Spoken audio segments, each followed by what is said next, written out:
the next thing we're going to do is a panel. And I'm going to start inviting the panelists on. I am super excited about this panel, primarily because this panel is meant to really be a space of storytelling. One of the things that I have been very mindful of in starting my business is that all too often, I feel like there are conversations about, the success, but not a lot of conversations about how the success happened. And so I am thrilled because I have 3 bomb women of color who own businesses who are going to be like having this raw conversation about businesses and about the entrepreneur spirit. So I'm super excited to have Diana and Ashley and Raynetta on here. I am going to just have us jump directly in. Again, y'all, the same way y'all went off in the comments about Crystal's dynamic keynote, please continue to go off in the comments. Please continue to, at these women, follow these women on Instagram. You'll have all of their information. And so, ladies, I'm so glad that you're here. I'm super excited to have this conversation with you. And I want to start off with a question that I think everyone is very curious about. As I said earlier, this event is really about helping people take that leap and helping people launch into the thing that they know they're supposed to be doing. And so what I'd love for you to share is 1 or 2 things. You can either share the story of your leap, like what got you there, how did you eventually move into starting your own business, or you could talk about the catalyst. What is the thing that made you pause to say, oh, I should be starting my own business? So whoever wants to get us started can go ahead and unmute themselves. Raynetta, I see you done unmuted yourself. So go on, sis. Go on to tell us about your story. Hi, hey Keisha, thanks for having me. I'm Raynetta. I am originally from Nashville, and I've kind of been all over the place. I did some time in Chicago, and now I have been in Los Angeles for the last 7 years. So what got me to where I am today? For the last 2 decades, I've been in public relations. So I've worked with a number of large corporations, McDonald's, USA, Jamba Juice. I've worked as a spokeswoman for a college, and then I got into nonprofit PR. So I've always been about helping brands and businesses build themselves and take their story further. And so I decided about 2 or 3 years ago that I caught this travel bug. I wanted to travel internationally. I'd never done that. I think that it was really important for me as a young African-American millennial to go outside of the US. We always hit Miami, we're always in Vegas, but we never really focused on taking a trip across the pond. And I think once I realized that a flight to Bali was equivalent to what it was costing me to go to LA, I knew that it was something I wanted to do, and I wanted to share it with other people like me. I grew up taking family trips, but it was only to the places that we could go in a car because my parents had 2 kids, they had jobs. It just wasn't something that was ingrained in me to travel and experience other parts of the world. So I really wanted to do that with my friends. I created this trip, and we went to Thailand for the first year. And after that, I came back and everybody was so excited about it. They enjoyed the experience, and they said, okay, you're going to be our designated trip planner. You're going to plan these trips for us. And I'm with it. PR goes hand in hand with event planning. And so I always did that on a day-to-day basis. And I decided I was going to start planning these trips. The trips ended up growing exponentially. They went from 15 people to 30 people to 40 people. And on one of our trips, 2 of our guests got married. And so it really started to become an experience. And I started to battle between full-time job and actually planning these large trips that included, your private transportation, volunteer projects when we were there, really actually immersing ourselves in the community. So only staying at hotels that were local so that we could make sure that we were giving back to the community. So it just became this thing where I was balancing between doing PR and then also curating these trips. And so it got to a point about 1.5 years ago that I decided I was going to turn in my 2-week notice. Because now, I was into my 4th trip, and that trip had 85% of the people going on it that I didn't know. So I started to turn it into a business because I had to. These people couldn't send me Cash App payments for a trip. They couldn't Venmo me, because they didn't know me. So I really wanted it to be professional for them. I created a logo. I got my LLC. I went and got a business bank account. So I did everything kind of backwards. I started the business before actually creating the business because of the need. And so I decided I was going to turn in my notice. I played with it for a very long time. I've been in PR almost 20 years, and I've always had a job. I've never had to struggle in terms of that sense. And so I was really afraid of stepping out on faith and stepping out on my background in order to do that, because let's be honest, I live in LA. It's expensive, and you don't want to go from making, X amount of dollars to now focusing on or having to support yourself, so to speak. So I went back and forth about turning in my notice, and then the week came that I was going to do it. Monday came and I said, I'm going to do it. I'm not going to do it. So I kept going back and forth. By Thursday, I had been laid off.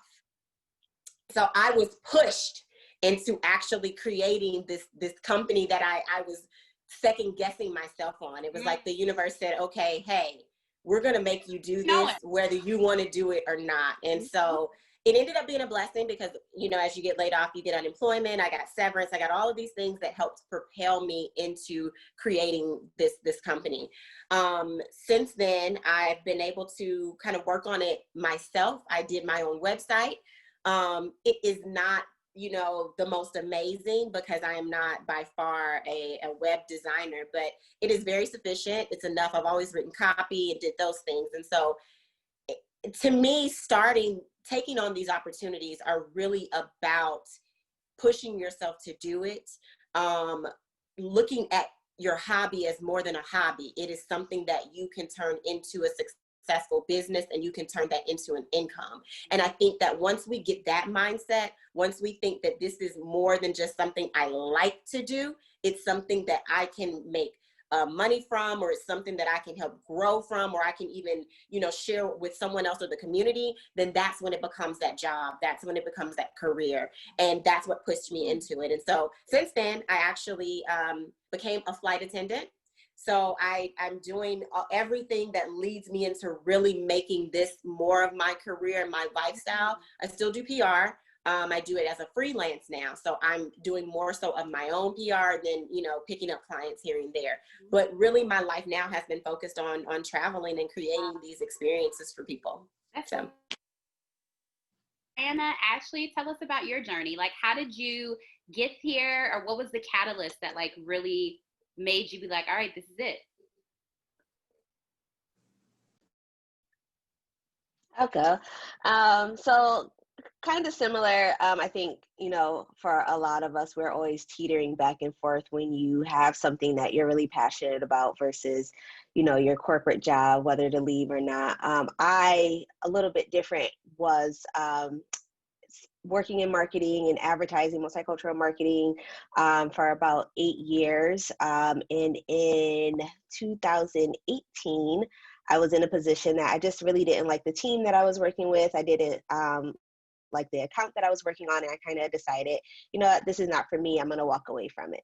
So I gave my 2-week notice, but left my job.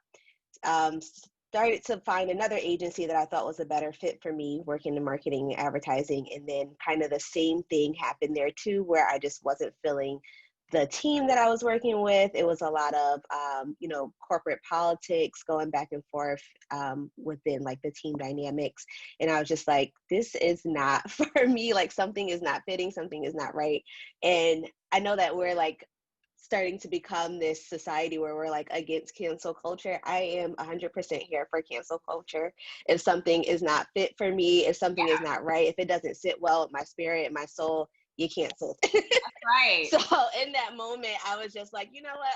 I'm not doing this anymore. This job is canceled. I'll figure something else out. And I'm a really big believer in kind of leaning into faith. I've done multiple leaps of faith over and over, just because I know that on the other side of it, it always ends up working out. If if you're a believer in God, you trust in God, you trust in the universe, things always have a way of working out. So after I quit the second job within the year, I kind of just had to sit with myself and be like, all right, let me take a break. Let me really debrief and tap back into myself, because when you're working for somebody else, you give so much of your life to that job. that you Say literally that one have more no time. time. One more time. You hear that? Just run that back. When you are working for somebody else, you give so much of yourself and your time to that job that you have literally nothing left to give to yourself, to your family, the things that you really care about. Okay. So when I left the job the second time, I was like, I'm just going to focus on me, the things that I like, really tap back into what am I passionate about? What are the things that I really care about? And early on in my career, I used to be really into music. I've always been a fan of music. I used to intern at Def Jam, like when I was in college, and like making those connections and things like that.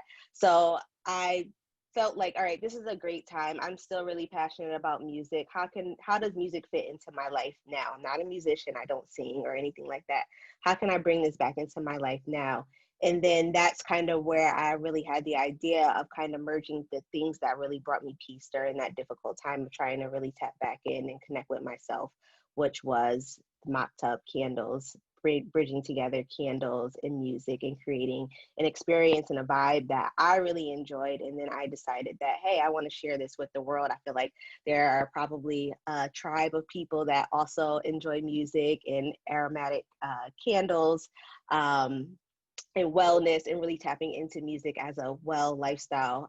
So I wanted to share that with everyone else. And that's where I started Mop Tub Candles. But it was because I had so much time on my hands to really focus on building my own business. That's one of the reasons why I was able to do that. To that point, then you also have the battle of, well, how do I fund this? How do I have the money to get this business started? But luckily, you know and you understand where your areas of expertise lie, and tapping into things that you're really good at. And I still was able to kind of do some of the marketing work from a freelance standpoint, so that I was funding my passion project, but also still making sure that I had income coming in until I had enough money seeded to really start and get the business off the ground. So it's so interesting actually that you're naming that, because it then makes me think to myself, like, what's the point of working? And if the point of working the corporate job is to fund my business, then I'm about to work that corporate job so that I can fund my business, right? And so I think it's interesting to think about perspective, like, what am I here for? Diana, tell us your story. Like, what was your journey into starting your business? Yeah, well, first of all, thank you for putting all this together, and Crystal for your powerful and super empowering keynote. This has been such a hard year in so many ways, and being here with all of you is really giving me hope and recharging my optimism for the future. So thanks. Really happy to be here. So my journey, I actually have a background in public health, and I worked in research and consulting in public health for a number of years. Had a couple jobs, went through bad bosses, got fed up, left, found actually a small startup that I really vibed with, really enjoyed the work that I was doing, went back to get my master's and returned to the same company. I actually really loved the people that I worked with. So it wasn't a matter of like, it was a bad fit with my team or anything. But a couple of things happened where our small company was acquired by a much larger company. And so that kind of changed the company culture in a lot of ways. And I started to feel really disconnected from the impact of my work. Like, I got into public health to, help other people to have tangible improvements in people's lives and well-being. And it just felt like I was getting further away from that. And at the same time, I've always had this passion for food. And with each passing year, I was kind of starting to wonder more and more, like, should I be pursuing that? Like, is this something that I'm going to be regretting in 20, 30, 40 years that I never took this leap?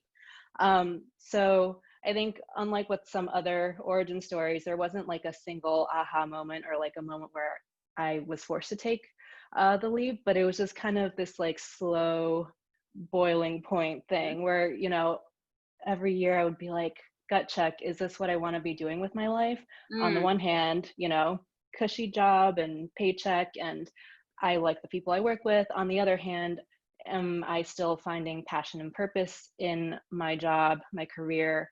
And am I leaving things unexplored that I will regret not exploring? So I think it just kind of got to a point where feeling like I might have these regrets down the road overpowered my need for security. And so, you know, after a couple of years of this like internal and external dialogue, had a lot of conversations with friends, with my now husband, and just really going back and forth over whether or not it was the right decision for me. And I think at a certain point, it was like, well, you'll never know unless you take the leap. And so I did that, started a Kickstarter for a cookbook project to explore the food of my heritage.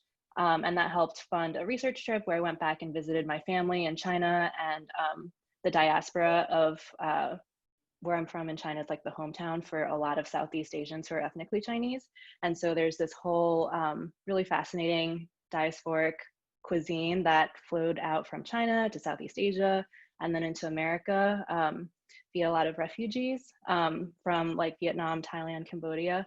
And I'm in LA now, and through this journey kind of learned that a lot of the food in the LA area that I thought of as Southeast Asian also had these influences from my own heritage. And it was just this really fascinating and eye-opening journey, and I got to meet so many incredible people through it. And you know, it was a really good lesson for me to know that sometimes you just got to take the leap and ask for help and rely on others. I think I had a hard time for a lot of my life asking for help and feeling like, you know, I should be self-sufficient, I should be independent. But if you want to build something, it takes like a village, right? And I think it took me a long time to get over those hangups, but really happy that I took the leap, because the cookbook project led me to starting a modern chinoiserie company, and I got to collaborate with 2 other Asian American artists who I really admire and love their work. And then I also got to meet my co-founders for my current company, 3 Gems Tea, and we source loose leaf teas from family farms in China and Taiwan and design our own teaware. And you know, none of that would have happened without taking that initial leap. And it's been such an up and down journey throughout, but wouldn't trade it for the world. Oh my God. So many things that have been said so far that I think are stunning. I think, you know, one of the things that you said, Diana, is this tension between the need for security and the desire to not live with any regrets. And you said a question that I thought was really powerful is, am I leaving things unexplored? And as a part of our daily routine, there are certain things that we'll learn about ourselves. And so I'm gonna do something that I don't normally do. I have a question that we didn't talk about in our meeting, so please forgive me. But something that I'm super curious about is, like, it sounds like going on this entrepreneurial journey taught you a lot of things about yourself that you didn't know when you were working in your day-to-day job, your corporate job. So talk to me a little bit, all of you, about what do you feel like you've learned about yourself along the way that you might not have learned when you were in your corporate job? Because I think when you're in a space where there might not be the structure or the exterior demands, you have time to sit with yourself. You have time to learn a bit more about yourself. I know I done learned a lot of things about Keisha where I'm like, Lord, and they're not cute. Let's be clear. These are not cute things that I've learned about myself on this entrepreneurial journey where I'm like, you really got to get these damn habits together. But what are some things that you feel like you've learned about yourself along the way?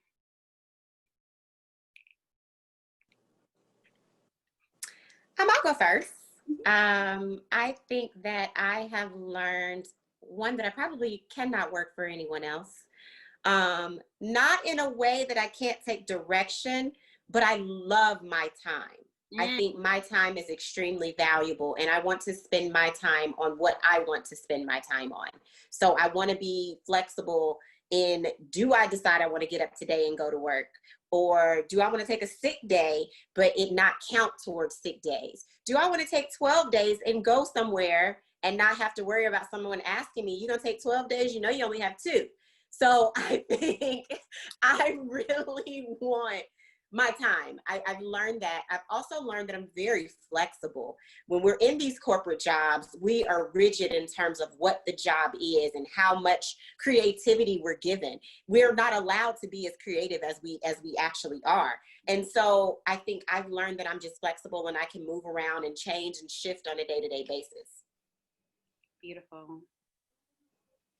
I'll go next, and I would definitely echo what Raynetta said about just being on your own time. Even now, having my own business, and I still do a lot of freelance projects too, and kind of balancing back and forth between being on my own time some days and then having to be on someone else's schedule other days is like, yeah, no, I can never go back to that world full time. But other things that I've learned about myself too, just for going into business myself, is that something I kind of knew that already, but it's really coming out, is that I'm a little bit of a control freak. And especially during COVID, when things were completely out of my control during the pandemic, I was like having anxiety attacks on a million. But learning how to like really deal with that and just being like, it's okay, you know, other things are going to happen. There's another way. There's not only one way to get the right answer or to get a certain outcome that you want. There's multiple ways. So like really sit here and start figuring out what other ways you can still be in control, or, you know, be accepting of whatever the situation is and kind of work around it. Is definitely one thing that I am grasping with. Yeah. And then one thing that I learned, I think, so growing up, I feel like I'm a sensitive person, you know, I feel a lot of things. And I think growing up as a kid, that was always seen as a negative. I was always taught, you know, especially in like the Asian American community, there's this real emphasis on like rationality, being logical, like science, math, etc. And certainly my parents like instilled that in me, like you need to, you know, be very rational and logical. And so I think there's a lot of struggle of like trying to like tamp down my emotions. And I think being an entrepreneur and like working for myself and figuring out a billion things all at the same time, putting out a ton of fires, I've learned that like being intuitive is actually an asset too, you know, like instead of it just being a handicap of like, oh, constantly like feeling sad and overwhelmed and whatever, I've learned to tune into my gut feelings. And, you know, whether it's about like, hey, like, does this sound like a realistic timeline?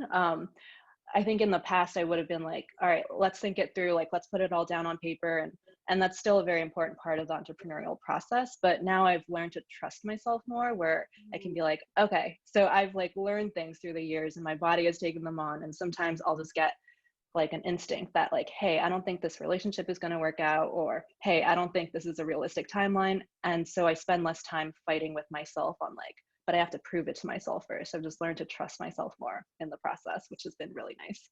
Wow. I hope y'all are taking it in. And by y'all, I mean the participants, because these are, I think, you know, these are things that are skills that you might not be learning in the corporate world, like the ability to think in these ways and feel in these ways and leaning to your feelings. Like when I think about my previous job, that wasn't something that was encouraged, but it's something that I have to now do.